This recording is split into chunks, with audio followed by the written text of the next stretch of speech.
didn't get that started the way we wanted to get it started.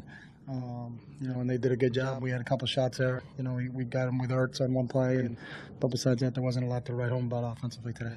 The fumble to come out of the half, what effect did that have? That was a huge, turnover. Anytime you turn the ball over, especially in that area, and especially when it turns into points, you come out, hopefully it's a close game. You can establish something in that first drive of the second half and then kind of get some momentum going on your side, but that really hurt at that point in time. Why did you punt 3 minutes? How many left? I just didn't think we were going to convert, and I didn't want to give him the ball right there.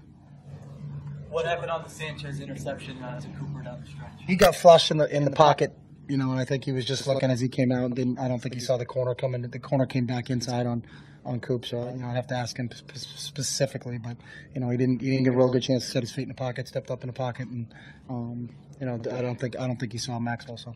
Your decision to go for it on 4th down early in the game down 5-yard line, kind of splitting down. Yeah, I just thought we were going to get the first down. So. On Fletcher's pass interference, what did you see? From where I was, I don't get a good view. I'm like everybody else. I kind of look and wait till I get to the replay. So, I don't have a great view. I'm 30, 40 yards away. So. If you had a lot of questions for officials before the half, but that had to do with Wilson throwing the ball out of bounds on the pocket. No, you always have conversations with them, just trying to get interpretations. So I wouldn't read too much into that. What do you think of how Wilson was able to get rid of the ball?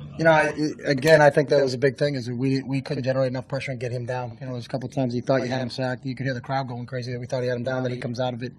He kept a lot of drives alive for him, and we had to do a better job. We talked about it when he was scrambling. You got a plastering coverage, and that's where a lot of his big plays occur. But we didn't do a good enough job containing him, and he was obviously the difference for him offensively today. The third down on the offensive side, the third down, what were the issues? Yeah, we just didn't convert. I think a couple times, we had the receiver or there was a couple sacks that we gave up. I think it was a breakdown. Sometimes it was in the protection, and then other times they were kind of close in coverage and just didn't get an opportunity. So, we'll go look at the film and try to correct it. But again, you got to give them credit. They're a very good defense, and they rose to the challenge today, and we didn't. 13 before the half, you called a timeout. Yeah. Do you think your offense? Yeah, I thought our defense was going to stop them on 3rd and 13, so I was trying to give us time on the clock so we could get back. We had ample enough time if we were going to put a drive together and try to get some points right at the end of the half. So, didn't think when we sacked them, if it stayed where it was, I wasn't going to call a timeout. But when you sack them and you get them back and it's 3rd and 13, hopefully we get a stop on defense. And now we've got the ball back with about a minute to go in the game. And we got a timeout. So. Several players sit here and that this was a big Is it going to be easy to get them excited about trying to beat the Cowboys again? Yeah, I don't think anybody has to get revved up to play the Cowboys. It's a division game. It's an opportunity to establish yourself in the NFC East, and that's what this season's about right now. So I don't think anybody's going to come in on Tuesday with their heads down. So. Church not being able to get the ground game going, what were the issues there? I thought they did a good job up front. They don't move very much. I thought their D-line did a really good job against our offensive line. I think it's a combination. Sometimes it was there, we didn't hit it appropriately, and then other times there were guys falling off the blocks, people splashing off the blocks. We just have to sustain better up front.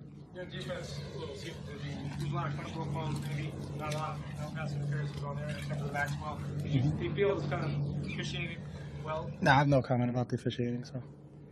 Is that the most physical secondary you think this team has seen so far this year? No, we've seen that a lot. I think that's kind of the nature of what this league's all about. So, on the defensive side, a few third downs, there were calls on those plays to extend the drive. What effect do you think that had? It always has an effect. I think you're in position where you're playing good defense, and you got to get them off the field on 3rd down. And then when you have a penalty that keeps the drive alive, that obviously hurts you. So. How would you assess how Mark Sanchez did today?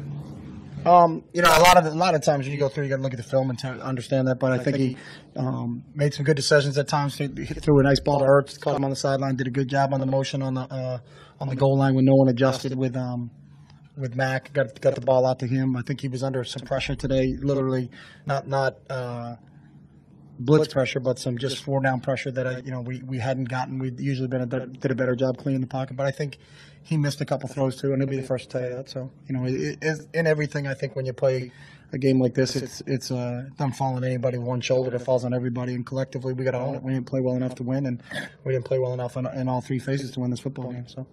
When Wilson was in the pocket and throwing the ball out of bounds, did you get an explanation of why that's? Yeah, as long as there's a receiver in the area, it doesn't matter if the ball goes, according to them, 100 yards over the court, over his head. They're allowed to do that. So.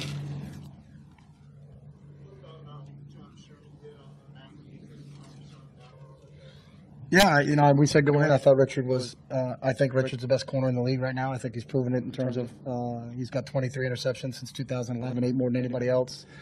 He's a good football player, but I don't think we did a good enough job sometimes from a protection standpoint and give him more time to kind of throw and get to him either. So, but I do think Richard Sherman had played really, really well today.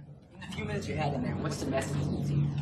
We just got to stick together as a group, and that's what this deal's all about. We got an opportunity next week to go play Dallas.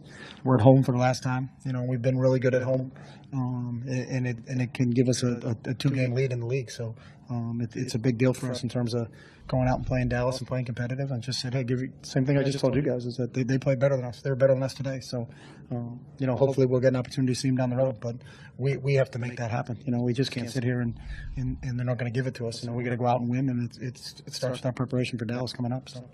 Chip, we know you think in terms of game to game, but today does obviously work home field advantage possibilities. Do you feel that? No, I'm not thinking about that right now. Our attention's got to go to Dallas and winning the NFC East. So, we're not concerned with anything else besides that. And that's control what you can control, and that's what we can control right now.